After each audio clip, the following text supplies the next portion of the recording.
मोहल्ले की कुछ औरतें आपस में मंडली बनाकर बातें कर रही थी, जिसमें सबकी सास मिलकर अपनी अपनी बहू की अच्छाई और बुराई कर रही होती है। उसी मंडली में शामिल थी हमारी उषा जी। अरे बहन, आजकल की बहू की क्या ही बात करें। अरे बहू तो हमारे ज़माने में थी, हम भी तो कभी बहू रह चुकी हैं, पर मजाल है कि हमने अपनी सास के सामने ऊंची आवाज़ में भी बात की हो। लेकिन आजकल की बहू को देख लो। उषा बहन, अब मैं अपनी बहू की क्या ही बताऊं। पूरा मोहल्ला जानता है कि मेरी बहू लड़ने में कितनी आगे है, और खर्चीली तो इतनी ज़्यादा है कि तौबा तौबा। सही कहा बहन तुमने, तुम्हारी जैसी बहू से तो भगवान ही बचाए। भगवान का शुक्र है कि मुझे इतनी अच्छी बहू मिली है। वो बात अलग है कि वो मेरे साथ रहना कम पसंद करती है, आ जाती है महीने में 1-2 बार मुझे देखने के लिए, पर इस तरह से लड़ती तो नहीं। अरे सबके घर की एक ही कहानी है, जिसे देखो वो आजकल पैसों के पीछे भाग रहा है, पर मेरे घर की गंगा तो उल्टी ही बहती है। मेरी बहू नताशा और सुमन दोनों ही हर समय यह सोचती है कि कैसे पैसे खर्च करूं। अभी उषा ने अपनी बहू की बुराई शुरू ही की थी कि तभी उसकी बहू का एक पार्सल घर आ जाता है। ये उषा देवी का घर कौन सा है? एक पार्सल आया है उनके घर। अरे भैया, मैं ही हूँ उषा देवी। तुम मेरे घर जाकर क्या करोगे जब मैं तुम्हें बाहर ही मिल गई? हो ना हो, ये ऑर्डर ज़रूर मेरी खर्चीली बहू का ही होगा। ऑर्डर करती है पर नाम मेरा डालती है, मानो जैसे मैं सारे ऑर्डर करती हूँ। मैम, आप अपना पार्सल ले लीजिए, मुझे दूसरा पार्सल भी देना है, और एक बार OTP बता दीजिए, फ़ोन पर आया होगा। अरे 5 मिनट तो दो बेटा, मैं अपनी बहू को फ़ोन करके पूछ लेती हूँ। उषा अपनी बहू को फ़ोन करके OTP नंबर पार्सल वाले को बता देती है, पर खुद अपनी मंडली छोड़कर नहीं जाती, और कुछ देर बाद पार्सल लेकर घर पहुंचती है, जहां उसकी बहू नताशा अपनी सास के हाथ से जल्दी से पार्सल लेकर खोलती है, जिसमें एक बहुत ही सुंदर साड़ी निकलती है। उस साड़ी को देखकर नताशा अपनी सास से कहती है, क्यों माँ जी, ये साड़ी देखकर आपका भी मन डोल गया ना? सच में नताशा, तुमने तो बहुत अच्छी साड़ी ऑर्डर करी है, मुझे क्यों नहीं बताया? मैं भी ले लेती इसमें की एक साड़ी, फिर हम दोनों बाहर निकलते तो लोग भी देखकर चलते कि देवरानी जेठानी के बीच में कितना प्यार है। लोगों का तो पता नहीं बहू, पर तुम दोनों के इस फिजूल के खर्चे से मुझे बहुत जलन होती है। जब देखो तुम्हारा ज़ोमैटो, स्विगी, अमेज़ॉन, फ्लिपकार्ट और पता नहीं कौन कौन से ऐप से शॉपिंग चलती रहती है। अरे इतनी शॉपिंग इंसान 1 साल में नहीं कर पाता जितनी तुम दोनों मिलकर 1 हफ्ते में कर डालती हो। माँ जी, ऑनलाइन शॉपिंग चीज़ ही ऐसी है, हम खुद को कितना भी रोक लें पर हाथ रुकते ही नहीं जब तक ऑर्डर ना कर लो। हाथ पर भी काबू लगेगा बहू, बहुत जल्द लगेगा, जब बैंक बैलेंस खाली हो जाएगा। तब सभी सामान इन ऐप से खरीद रही हो ना, पर कुछ दिन बाद इन्हीं ऐप पर तुम अपने सामान को बेचोगी भी। क्या माँ जी, आप हमेशा की तरह आज फिर से हमें लेक्चर देने लगी, पर आज आपने हमसे एक बार भी नहीं पूछा कि साड़ी मैंने ऑर्डर क्यों करी। इसलिए नहीं पूछा नताशा बहू, क्योंकि अब मुझे समझ में आ चुका है कि तुम दोनों के दिमाग में बुद्धि नहीं है, पर मेरे पास तो बुद्धि है। हाँ, सही कहा माँ जी आपने, आपके पास बुद्धि है इसीलिए आप दिमाग से सोचती है, पर हमारे पास तो एक प्यारा सा दिल है, और इसलिए हम ना हमेशा अपने दिल की सुनते हैं। और मेरे दिल ने कहा ये साड़ी आप पर खूब जचेगी, इसलिए मैंने ये साड़ी सिर्फ और सिर्फ आपके लिए ऑर्डर करी। पर आपको नहीं चाहिए तो कोई बात नहीं, सुमन दीदी को भी ये साड़ी बहुत पसंद है ना दीदी? अरे बहू, तू मेरी बातों को कब से दिल पर लेने लगी? अरे तू तो दिल से सारे काम करती है ना, इसीलिए तो तू मेरी बातों को दिल पर मत लेना। हाँ, किडनी फेफड़े पर ले ले, पर ये साड़ी मुझे दे दे। वैसे सच कहूँ, ये साड़ी ना सच में बहुत अच्छी है। अब कल ना मंडली में मैं जाकर अपनी बहू की बुराई नहीं तारीफ करूँगी, तारीफ। उषा वो साड़ी लेकर बहुत खुश होती है और अपने कमरे में चली जाती है।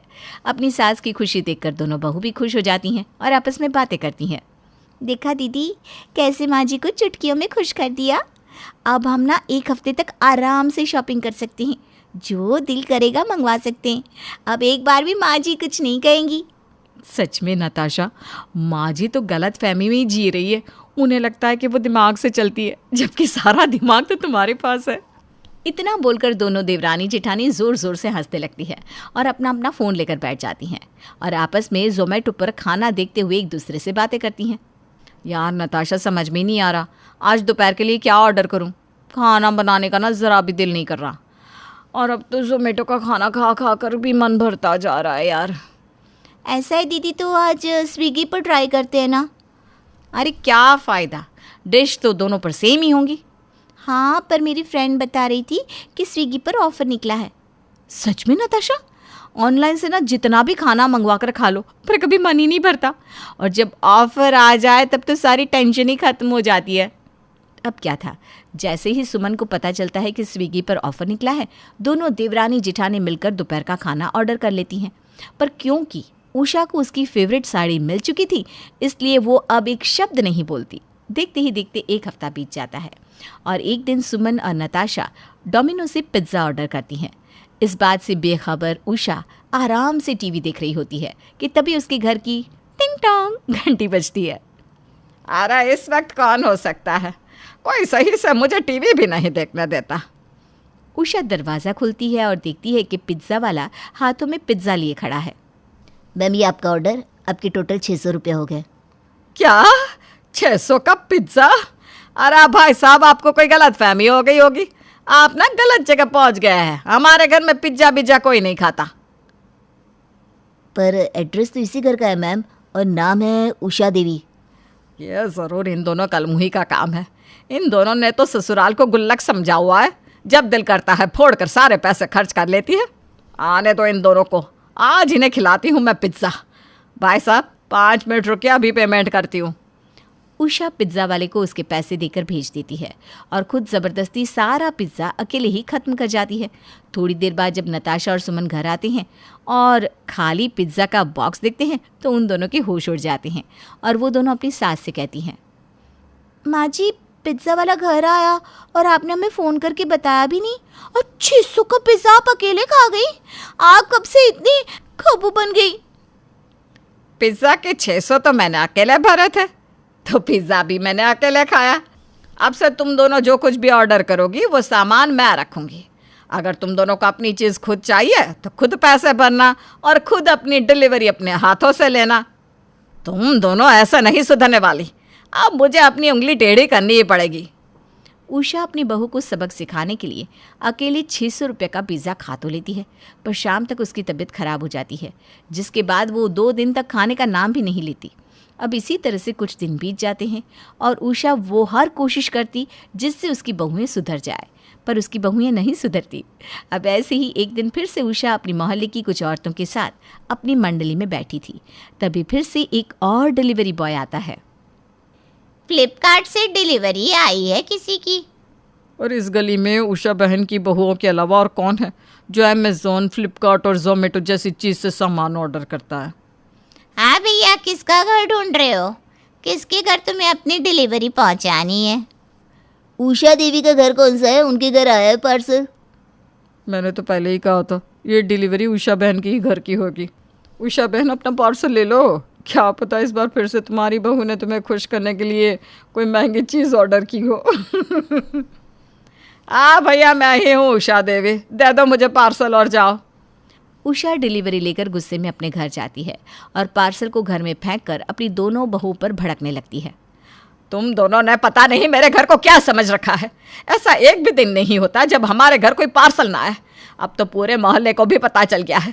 गली में कोई भी डिलीवरी बॉय आता है तो वो लोग सीधा उन्हें हमारे घर भेज देते हैं।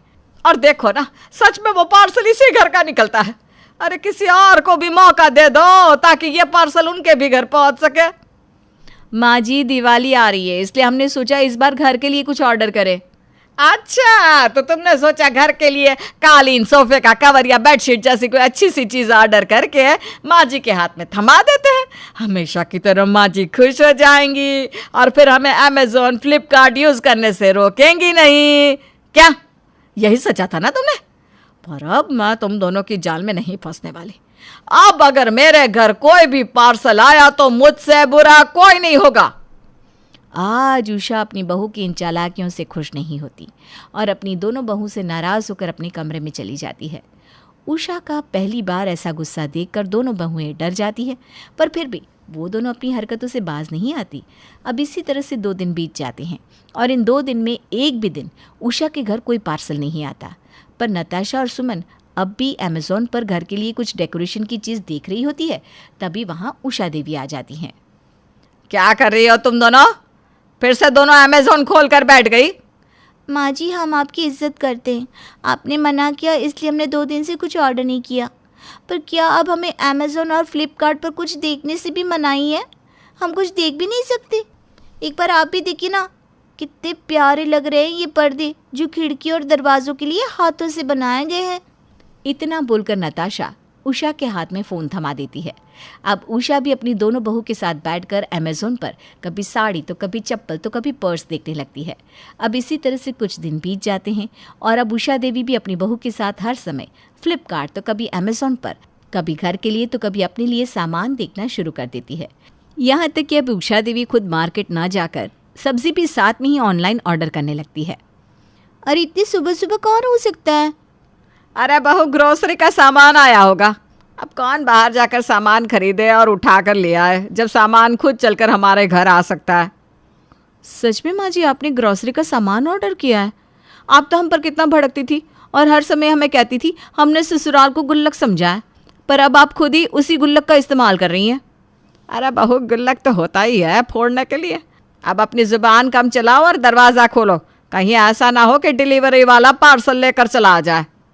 उषा देवी, जो अपनी बहू को सुधारने के लिए पता नहीं क्या कुछ कर रही थी, वो 2 दिन अपनी बहू के साथ क्या बैठी, वो तो बहू के रंग में ही रंग गई। कहानी 2 ऐसी लालची बेटियों की है जिनका पेट कभी नहीं भरता।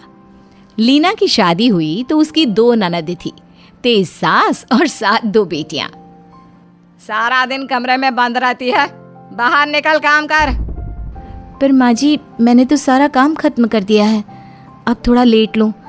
आपको तो पता है मैं माँ बनने वाली हूँ। अच्छा जी, पहली बार कोई माँ बन रहा है। दुनिया बच्चे पैदा कर रही है भाभी, लेकिन आपकी तरह नखरों में नहीं। चलिए 1 गिलास पानी दीजिए, और वो भी ठंडा। और भाभी, मेरे लिए तो लस्सी बना दो, बहुत गर्मी है। देख बहू, मैंने यह कुर्ता खरीदा था, काफ़ी ढीला हो रहा है, इसे ज़रा सिलकर टाइट कर देना। ये कहानी लगभग रोज की थी। लीना सारा काम करती, लेकिन ननद और सास उसे जीने नहीं देती। फिर कुछ दिनों में लीना माँ बनती है। वो अस्पताल से बच्चा लेकर पति के साथ घर आती है कि भला ये अस्पताल वालों ने तुझे 3 दिन क्यों रख लिया? मैं तो सुबह बच्चा पैदा करके शाम को घर पर आ गई थी, रात का खाना भी बनाने लगी थी। हाय रे, 3 दिनों से घर का काम कर करके मेरे तो हाथ लाल हो गए। हाय रे भाभी, बच्चा रखो कमरे में और जरा काम पर लग जाओ। अरे अभी तो आई है, उसका शरीर तो ठीक हो जाने दो ना। बच्चे का वेलकम, ना ही कोई आरती। क्या बात है बेटा, बहुत बीवी का नाम जप रहा है, और कौन सा बेटा लेकर आई है? नहीं तो क्या, बेटा होता तो कुछ करते, एक बोझ ही तो है। जा जाके कमरे में पटक और काम पर लग। बहू अपनी बच्ची के बारे में भला बुरा सुनकर गुस्सा हो जाती है। देखिए माँ जी, जो बोलना था मुझे बोल लिया, लेकिन मेरी बच्ची की परवरिश यहाँ इस घर में तो नहीं हो सकती। सुनिए, मुझे अब इस घर में नहीं रहना है, मैं चली मायके। बहू मायके चली जाती है।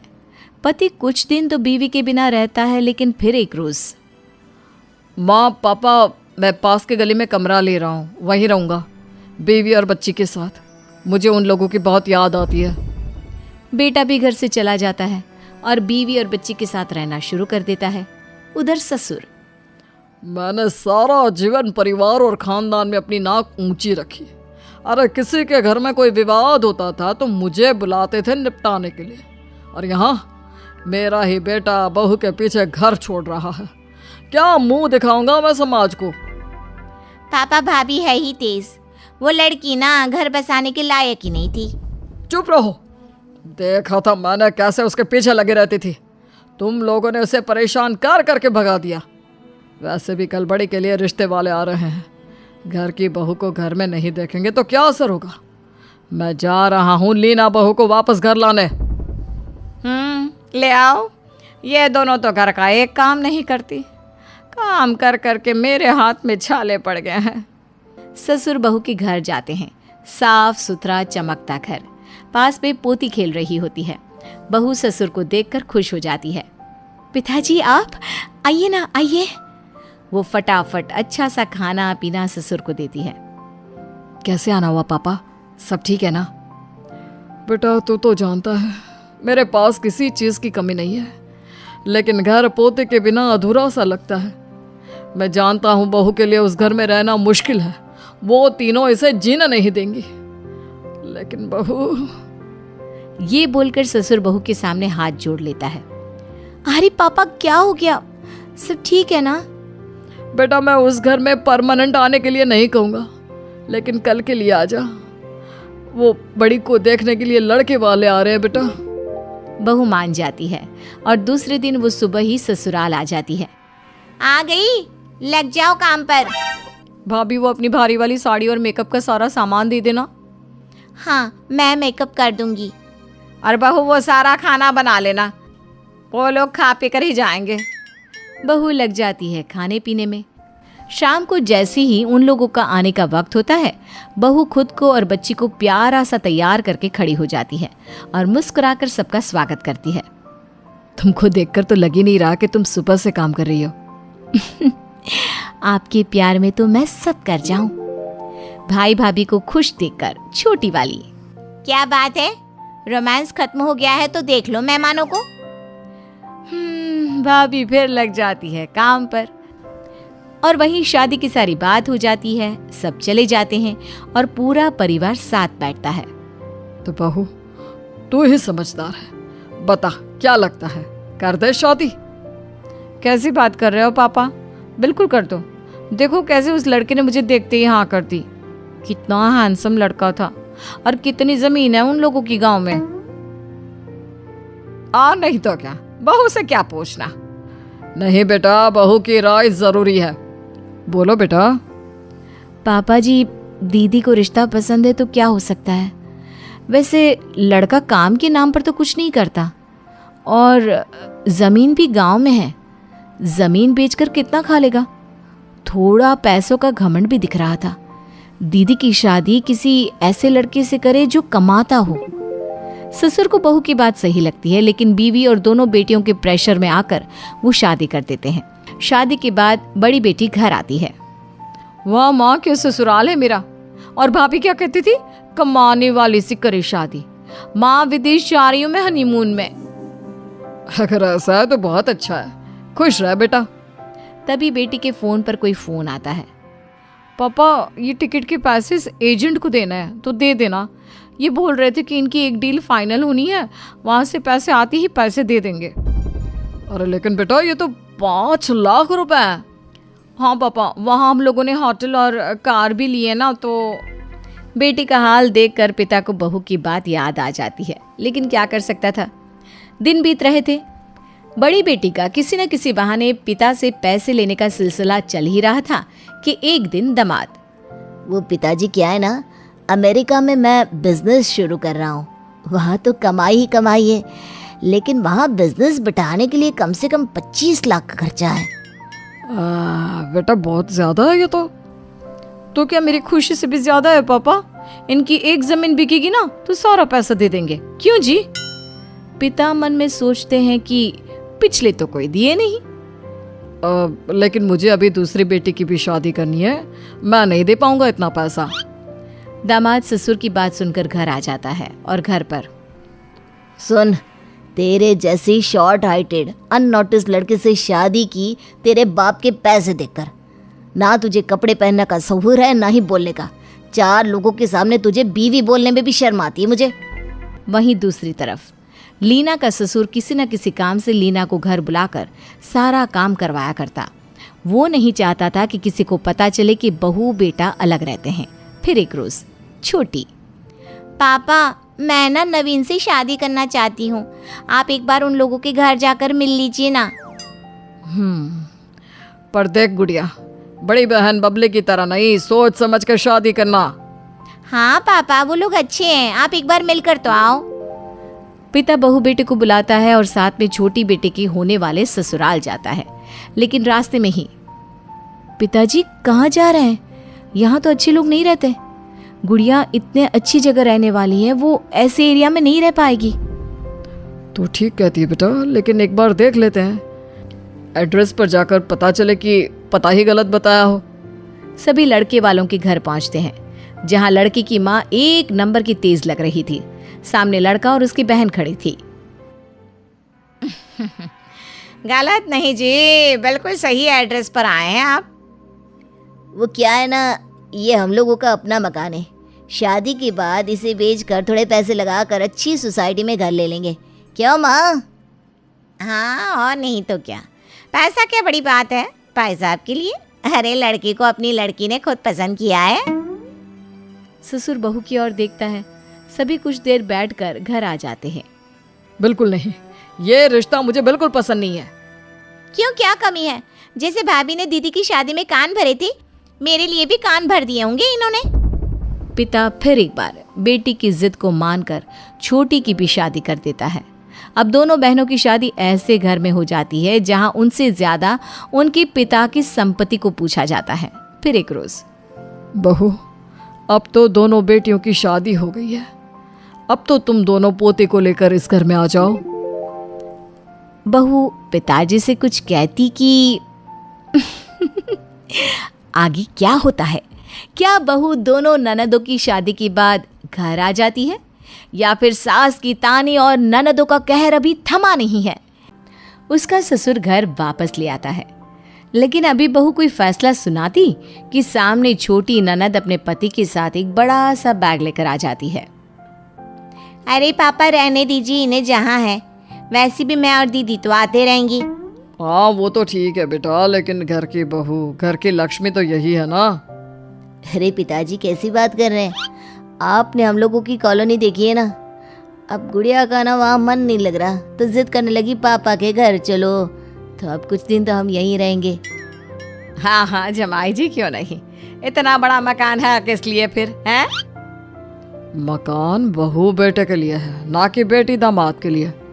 देखो गुड़िया, तुम्हारी लव मैरिज थी और इन लोगों ने तो कहा था कि ये लोग घर बदल लेंगे। हाँ हाँ ससुर जी, वो क्या है ना, हम 20 साल से रह रहे हैं वहाँ, हमें तो कोई दिक्कत नहीं। अब गुड़िया बोल रही है कि नया मकान नहीं तो ससुराल नहीं रहेगी। ससुर जी अब यहीं रख लीजिए हमें। क्या? या भैया पैसे दे दे नया मकान लेने के लिए। अरे कैसी बात कर रही हो? इन लोगों ने कहा था कि वो मकान बेचकर नया मकान लेंगे। भाभी किराए का मकान है, अब किसी और की प्रॉपर्टी हम कैसे बेच सकते हैं? तो तुम लोगों ने झूठ बोला था? भैया कैसी बात कर रहे हो, ये मेरे पति हैं। तभी दूसरी बहन भी आ जाती है। पिताजी मुझे आपसे बात करनी है।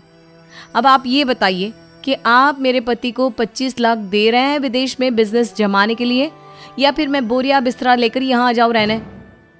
हाय रे, 25 लाख और? पापा दीदी को इतना पैसा देते रहोगे? अरे मुझे भी नया घर खरीदने के लिए पैसे चाहिए ना, मुझे नहीं दे रहे। अरे मुझे तो देंगे ना, तेरी तरह लव मैरिज नहीं की थी मैंने। पर भाभी ने तो कहा था ना मत कर शादी। बस अब क्या था, शुरू हो जाती है दोनों बहनों की लड़ाई पिता के पैसों के लिए। तुम दोनों ये हाल करोगे मैंने कभी नहीं सोचा था। बहू बेटा तू घर जा। सभी अपने अपने कमरे में चले जाते हैं। बेटियां माँ के पास जाती है। माँ देख तो, पापा भाभी को कितना भाव दे रहे थे और हमें बिल्कुल भी नहीं। माँ पापा के पैसों पर, उनकी प्रॉपर्टी पर क्या हमारा कोई हक नहीं है? माँ हम परेशान है, गलियों के छोटे से घर में रहने के लिए पैदा किया था क्या? और क्या, माना उसने लव मैरिज की है तो गलती हो गई, गलती किससे नहीं होती। माँ तुमने और पापा ने हम दोनों को कितने प्यार से बड़ा किया, लेकिन देख आज कौन कर रहा है? भाभी। और नहीं तो क्या, तुझसे अलग रह रही है। तुम नौकर के हाथ का खाना खाती हो और वो मजे से भाई के साथ अकेले ऐश करती है। हमें तो माँ सास ससुर को भी देखना है। और क्या, उन लोगों का खाना बनाना, खाना खिलाना, पैर दबाना। लेकिन भाभी अलग भी रह रही है और समाज में अच्छी भी बनी है। माँ के दोनों बहनें खूब कान भरती हैं। सही बोल रही हो, उस करमजली ने तो पूरा घर बर्बाद कर दिया है। अभी बताती हूँ मैं, तेरे पापा से बोलकर उसका घर के अंदर आना जाना बंद ना करा दिया तो मेरा नाम भी कलावती नहीं। दोनों बहनों की चाल कामयाब हो गई और माँ ने पिता को अपने और बेटियों के हक में कर दिया। देख कलावती, मैं यह नहीं कहता कि बहू मुझे तुम लोगों से ज्यादा प्यारी है, लेकिन समाज की चिंता है बस। पर मैं भी जान गया हूं कि क्या करना है। बहू के सामने मैं तुम लोगों को डांटा करूंगा, लेकिन बेटियां जो कहेंगी वैसा ही करूंगा मैं। और इससे फायदा क्या होगा? अरे कम से कम बहू समाज के सामने हम लोगों से मिलजुल कर तो रहेगी, वरना ये मत भूलो तुमने और तुम्हारी बेटियों ने उसका जो हाल किया था। नाम है मेरा, लोग मुझे आइडल मानते हैं मोहल्ले में। जो मर्जी करो, लेकिन साफ बोल देती हूँ, अपनी नाक के चक्कर में मेरी बेटियों को दुख नहीं होना चाहिए। अरे मेरी भी तो बेटियां हैं ना वो। फिर अगले रोज, बहू जरा घर आ जाना, वो क्या है ना, छोटे के ससुराल वाले आ रहे हैं, तो उन लोगों के सामने तेरा होना जरूरी है। जी पिताजी, मैं आ जाऊंगी। बहू बेटा घर आते हैं, जहाँ वो खाने को कुछ मीठा और नमकीन बना ले मेहमानों के लिए। बहू किचन में लग जाती है, फिर मेहमान आते हैं और फिर कैसे आप लोग, अच्छा हुआ आप आ गए। फिर वो बेटी से कहता है, और बेटा वो तिजोरी से 5 लाख ले आना और छोटी की सास को दे देना। वो क्या है ना, मकान बड़ा कंजस्टेड सा है तेरी बहन का, तो नया मकान ले लेंगे। अब अच्छा थोड़ी ना लगता है, महलों में हमने बिटिया को बड़ा किया, कहाँ झोपड़ी में गुजारा करेगी। सही बात भाई साहब, बाहर गाड़ियाँ भी काफ़ी बड़ी बड़ी खड़ी है, एक आध हमें भी दे देते। अब कुछ दिनों के लिए पिताजी का कहने का मतलब है कुछ दिनों के लिए, फिर तो मैं लौटा दूंगा। पापा को पता है मेरी तो शुरू से फेवरेट वो काली वाली मर्सिडीज रही है, पापा वही दे दो। वैसे भी ये कह रहे हैं ना, वापस ही तो करना है। बहू देख रही होती है कि पिताजी का तो रूप ही बदल गया। सभी गेस्ट के जाने के बाद ससुर बेटा बहू के सामने दिखावे के लिए, लुटा कर रख दो तुम लोग, लव मैरिज की थी उसने, अरे कहाँ से दूंगा मैं इतना पैसा। बहू सही कहती है कि लड़के की कमाई देखना चाहिए, लेकिन मेरी तो बेटिया ही। ये बोलता हुआ ससुर वहां से चला जाता है। जा, अब मेरा तो घर ही बर्बाद करके चली गई है तू। मैंने क्या बर्बाद किया? आप लोग बर्बाद कर रही हो पापा के पैसे और प्रॉपर्टी। अच्छा, बड़ी चिंता है तुम्हें मेरे पापा के पैसों की। जाकर अपना मायका देखो, मेरे पापा की चिंता ना करो। कम से कम छोटी अपने ससुराल खुशी खुशी चली गई, ये ठीक नहीं लग रहा ना। तुम लोगों की ना ज़बान ही खराब है। चलिए जी, वो तो पापा के कहने में मैं आ जाती हूँ, नहीं तो इन लोगों की शक्लें कौन देखे। खैर, अब बारी आती है बड़ी बेटी। उसका पति ससुर के पास जाता है और देखो पिताजी, मैं तो चला विदेश, ये रही आपकी बेटी। अब पैसे तो है नहीं कि वहाँ जाकर मैं काम सेट करूँ, तो माँ को तो मैंने गांव भेज दिया है, और ये रही आपकी बेटी, रखो इसे इधर ही अपने पास। सभी हैरान रह जाते हैं कि ये क्या हो गया। रख लो बेटी। ये बोलकर वो बीवी को धीरे से चूटी काटता है। बड़ी बेटी पति का इशारा मिलते ही नहीं रह सकती मैं आपके बिना, नहीं रह सकती, नहीं छोड़ के जाइए मुझे, मैं कैसे रहूंगी आपके बिना। अरे ना ना मेरी बेटी बिना पति के कैसे रहेगी। और जी मोहल्ला समाज क्या कहेगा कि बेटी को पति छोड़कर चला गया। ठीक है, मैं बेटे को फ़ोन करता हूँ, वो आकर तुम्हें पैसा दे देगा। ससुर बेटे को फ़ोन करता है, बेटे के साथ बहू भी आ जाती है। पापा जी, 25 लाख रुपए है, सोच लीजिए। सोच लीजिए क्या भाभी? नहीं तो क्या मैं सारी ज़िंदगी मायके में रहूँ? अरे पर बेटा इतना पैसा इंतज़ाम करने में वक्त तो लगेगा ना। देख लीजिए ससुर जी, परसों की फ़्लाइट है मेरी, नहीं तो फिर ज़िंदगी भर रखिए इसे यहीं। अरे नहीं, मैं जानती हूँ मेरे पापा को, वो गुड़िया को 5 लाख दे सकते, तो मुझे क्यों नहीं। जमाई और बेटी चले जाते हैं। उन लोगों के जाने के बाद मैं सोच रहा हूँ कि ये घर गिरवी रख दूँ। अब सास को होश आता है। कैसी बात कर रहे हैं? घर गिरवी में रखेंगे तो जाएंगे कहाँ? ये तो नहीं पता, लेकिन तुम ही तो कहती हो ना कि बेटी का हक है। हाँ, पर घर बेचकर हम कहाँ जाएंगे? माँ, आप लोगों को बेटियों की शादी के पहले सोचना चाहिए था। शादी में भी मोटा पैसा लगा। और मुझे तो लगता है कि पापा अब दीदी को बुलाकर समझाओ, आप लोगों की मजबूरी वो समझेगी। 4-5 लाख तक तो ठीक है, लेकिन इतने पैसे। अरे नहीं ठीक है, मैं घर बेच दूंगा। पर इस बार सास अड़ गई, पता नहीं उसे क्या हुआ। नहीं, मैं अपना घर नहीं बेचूंगी, किसी के लिए नहीं। बुला लीजिए बड़ी को, यहीं एक कमरे में उसे रख लूंगी, लेकिन घर नहीं बेचूंगी। बहू ठीक कहती थी, और क्या भरोसा कि इसके बाद वो लोग और पैसे ना मांगे। बहू तू ही देखना बेटा कैसे करना है। ठीक है माँ जी, मैं बात करती हूँ। बहू बड़ी ननद को फ़ोन करती है और पति के साथ घर आने को कहती है। बड़ी ननद खुश हो जाती है, उसे लगता है कि 25 लाख की लॉटरी लग गई। चलो चलो मेरे मायके, और हाँ बोरा ले लेना या झोला। पैसे किस में भरोगी? पति और बेटी दोनों घर पहुंचते हैं, जहां भाभी, देखिए हम लोगों के पास पैसे नहीं हैं। माँ जी घर बेचकर पैसे देने को राजी नहीं है। दीदी हम लोगों ने फैसला किया है कि आप आज से यहीं रहिए। 4-5 लाख तक की बात होती तो ठीक थी, लेकिन 25 लाख? क्या बोल रही है? सही बोल रही है वो। अगर 25 लाख नहीं तो तुम भी मेरे साथ नहीं रह सकती। अरे ये क्या बकवास कर रहे हैं आप? क्या बोल रहे हैं? कैसे बोल रहे हैं? नहीं नहीं, मैं आपके बिना नहीं रह सकती। ये तो प्लान था ना पापा से पैसे निकलवाने का। क्या प्लान? वाह, घर की बेटी होकर तुम मायके को ही लूट रही है। हाँ हाँ, ये तुम्हारी नहीं, इस भाभी की बोली है माँ। अब जो देखना है देख लो, मैं तो चला। ठीक है जाइए, लेकिन तलाक के बाद दीदी को हर महीने गुजारा भत्ते में 50,000 रुपये और प्रॉपर्टी की आधी जमीन देनी होगी। दामाद कुछ सोचता है और फिर अब अच्छा ठीक है, चलो फिर 5 लाख ही दे दो। नहीं, कुछ नहीं, 1 फुट की कौड़ी नहीं मिलेगी, निकलो यहाँ से। दोनों चले जाते हैं।